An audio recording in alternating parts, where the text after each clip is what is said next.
यहाँ पर चांदीवली के 60 स्कूल जो है उसमें उर्दू स्कूल है, इंग्लिश स्कूल है, मराठी स्कूल है। जो टॉप 10 में जो बच्चे लोग टॉप 10 में आए हैं उनकी हौसला अफजाई की जा रही है, उनको मोटिवेट किया जा रहा है, उनकी भविष्य की दिशा उनको दी जा रही है और उनको प्रोत्साहित किया जा रहा है। ऐसा ये फंक्शन है।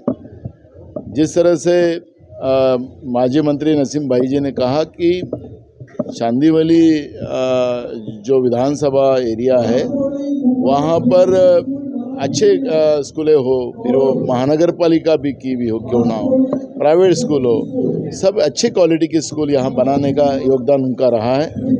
और इसलिए आप देख रहे हो कि एक अच्छी तालीम यहाँ पर बच्चों को, सभी धर्म के बच्चों को मिल रही है।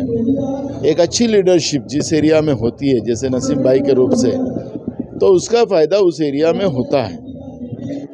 लास्ट इलेक्शन में वो चुनाव थोड़े वोटों से हारे।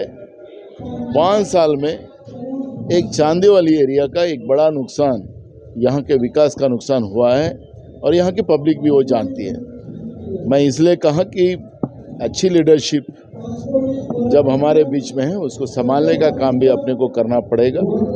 और आने वाले दिनों में जो 2021 की नरेंद्र मोदी की एजुकेशन पॉलिसी है, वो पॉलिसी जो मीडियम क्लास के बच्चों के लिए हो, गरीब के बच्चे के लिए हो, वो बहुत ही तकलीफदायक है। उनके बच्चों को एजुकेशन मिलेगा कि नहीं मिलेगा, ये प्रॉब्लम अभी खड़ा हुआ है। और इसलिए ये सब व्यवस्था को बचाने के लिए, क्योंकि तालीम हो तो ही आने वाली जनरेशन खड़ी होगी, तालीम नहीं हो तो आने वाली जनरेशन खड़ी नहीं होगी। और इसलिए एक अच्छा मोटिवेट करने का काम यहाँ पे हुआ है और मैं बधाई देने आया। और आज फ्रेंडशिप डे है और उसकी भी मैंने बधाई, और मुझे बहुत तादाद में आज नई जनरेशन के बच्चियाँ मेरी फ्रेंड हुई है और उसका भी मुझे यहाँ पे खुशी हुई है। सर, शिक्षण पॉलिसीची मोदी सरकारने जी शिक्षण पॉलिसी आणलेलं एज्युकेशन जे महाग केलेलं आहे, त्याच्यासोबत गरीबचा पोरगा शिकणार नाही, त्याच्यावर काय म्हणणं आहे सर?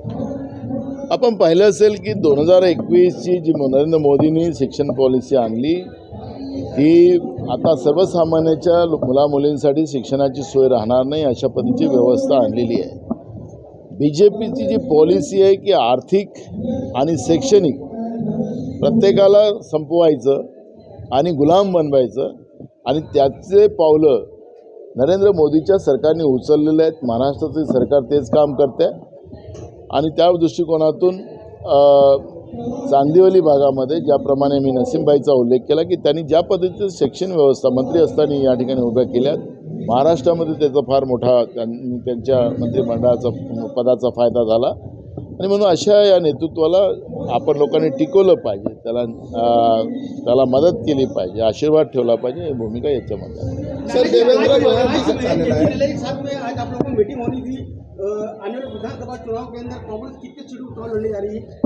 हाँ, अभी इस पर डिस्कशन नहीं हुआ, लेकिन महाविकास आघाड़ी करके हम चुनाव के सामने जाने का निर्णय लिया है। महाराष्ट्र का स्वाभिमान बेचने का काम महाराष्ट्र की एकनाथ शिंदे बीजेपी प्रणीत सरकार ने किया है और महाराष्ट्र का अस्तित्व मजबूत बनाने के लिए महाविकास आघाड़ी महाराष्ट्र लड़ेगी। और इसलिए अभी जब सीट शेयरिंग का जो इशू है वो 7 तारीख को हम बैठेंगे महाविकास आघाड़ी करके, उसमें डिस्कशन शुरू होगा। बिल्कुल लड़ेंगे। देखो, ये कांग्रेस की ही योजना है।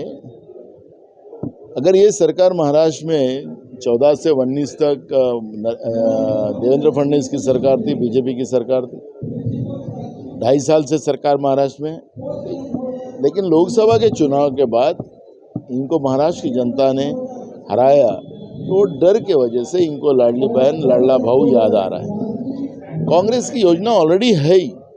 हमने निराधार के लिए योजना चलाई है, विधवा महिलाओं के लिए योजना चलाई है, हमने आरोग्य के लिए, हेल्थ के लिए योजना कांग्रेस ने चला के रखी है। आज जो अनाज गरीबों को दिया जा रहा है वो कांग्रेस की योजना है। और आपको पता होगा कि हमारी जो सरकार है कर्नाटक में है, तेलंगाना में है, हिमाचल में है, राजस्थान में थी, हमने छत्तीसगढ़ में थी, तो लाडली महालक्ष्मी योजना कांग्रेस वहाँ चला ही रही है। ये पार्लियामेंट के इलेक्शन में भी देखा आपने कि राहुल जी ने महिलाओं को 8,500 रुपये केंद्र की सरकार आने के बाद हर साल 1 लाख रुपए देने की बात की थी। ठीक है, केंद्र में हमारी सरकार नहीं, लेकिन ये योजनाएं कांग्रेस ही चलाते रहे थे। ये अब चुनाव के समय में ये चला रही महालक्ष्मी योजना हम महाराष्ट्र में कंटिन्यू करेंगे। जनता के आशीर्वाद से हमारी सरकार आएंगी और हम महालक्ष्मी इससे ज़्यादा पैसा हम महिलाओं को देंगे, क्योंकि इतनी बड़ी नरेंद्र मोदी की सरकार ने महंगाई जो बढ़ाई है, तो महिलाओं के लिए, युवाओं के लिए योजना चलाना ये कांग्रेस का काम है, जो लोकसभा में भी हमने उस तरह की मूवमेंट खड़ी की। सर, देवेंद्र फडणवीस साहेबांनी लाडकी योजनेचे म्हणजे विरोधकांनी ज्यावेळेस ह्या योजनेला विरोध केला तर त्यांनी राहुल गांधी यांच्यावर विरोध केलेला आहे की राहुल गांधी खटाखट कुठून आणणार या योजनेचा? काँग्रेसनी या योजनेचा विरोध केलेला नाही। ज्याच्या पायाखालची जमीन खसकते ते लोक काही न करता आम्ही विरोध केला, अशा पद्धतीने आम्ही या योजनेचं स्वागत केलेलं आहे। ही योजना याच्यापेक्षाही चांगली लाडली लक्ष्मीच्या नावाने काँग्रेस चालवेल, याच्यापेक्षा जास्त मदत पैसे काँग्रेस पक्ष देणार, महागाई कमी करणार आणि ज्या लोकांना निवडणूक हारायची आता भीती निर्माण झालेली आहे, नाचता येत नाही अंगण वाकडं अशी जी बीजेपीची परिस्थिती आहे, त्याच्यामुळे विरोधकांनी कुठं विरोध केलेला आहे। यांच्याजवळ पैसे नाहीत आणि आता मुंबईसारख्या शहरातल्या जमिनी, महाराष्ट्रातल्या शासकीय जमिनी सार्वजनिक उपक्रम विकून ज्या पद्धतीनं सरकार काम करते आहे, कर्ज घेऊन काम करते आहे, हे सगळे लोकांना लक्षात आहे। त्यामुळे आम्हाला याच्यात विरोध करायचं कारण नाही। आम्हाला तर या योजनेला कंटिन्यू करायचं आहे, पण ते चांगल्या पद्धतीने करायचं आहे, ही भूमिका आमची है। सर, एक तरफ बीजेपी विकास की बात करती है और दूसरी तरफ महामार्ग पर खड्डों को लेकर कांग्रेस की ओर से आंदोलन भी किया जा रहा है, क्या कहना चाहिए? तो बीजेपी ने जो विकास किया है वो हमने कल लोगों को दिखाया है। जो विकास की बात करते हैं तो खड्डों का महाराष्ट्र बना के रखा है, लोगों का जीना हराम कर दिया है, रास्ते से चलना मुश्किल हो गया, लोगों के एक्सीडेंट हो रहे, लोग मर रहे, और इनका विकास वही है भ्रष्टाचार करना, राज्य की तिजोरी लूटना, उसमें भ्रष्टाचार करना, यही काम बीजेपी और बीजेपी प्रणीत सरकार का है। और इसका असली विकास हमने दिखाया। आप देखेंगे कि मुंबई शहर में भी एक जोर से बारिश हुई तो मुंबई पूरा पैक हो जाता है, रास्ते में चलना मुश्किल हो जाता है। नागपुर में आपने देखा होगा इनका विकास, पूरा शहर पानी से, वहाँ लोग नाव में घूम रहे थे। तो ऐसे कई शहर है, पुणे में भी वही हालत हुआ। तो इनका विकास जनता ने देख लिया, गांव में चलने के लिए रास्ता नहीं, ऐसा विकास इनका है।